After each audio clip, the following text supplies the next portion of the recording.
اور ملازمین بھی اس لیے فارغ ہیں کہ آپ چلا نہیں رہے اس کو، آپ نے اس کی گیس بند کی ہوئی ہے، لیکن کے الیکٹرک کو آپ گیس بھی فراہم کر رہے ہیں، جبکہ آپ کو پتا ہے کتنا مقروض ہے؟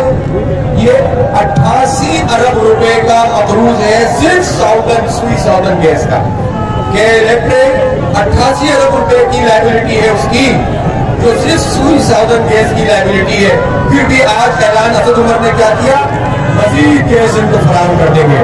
اور مزے کی بات، 11 سال میں آج تک سوئی ساؤدرن گیس اور کے الیکٹرک کے درمیان سیل ایگریمنٹ ہی نہیں ہوا، اور اس کے باوجود اس کو گیس مل رہی ہے۔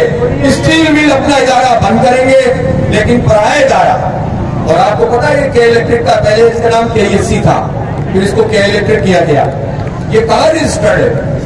یہ ادارہ کیمن آئیلینڈ میں رجسٹرڈ ہے، آف شور کمپنی ہے، اور جب یہ ابراج گروپ یہاں سے بھاگے گا اور دوسری کمپنی کو یہ شیئر ٹرانسفر کریں گے، تو اگر یہ کمپنی پاکستان میں رجسٹر ہوتی تو 20-25 ارب روپے قومی خزانے میں آتے، اب 1 ٹکا قومی خزانے میں نہیں آئے گا۔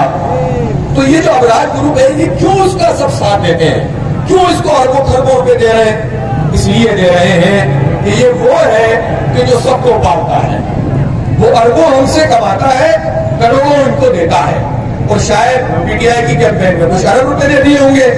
وال اسٹریٹ جرنل میں یہ بات لکھی ہوئی ہے، آج تک PTI تردید نہیں کر سکی۔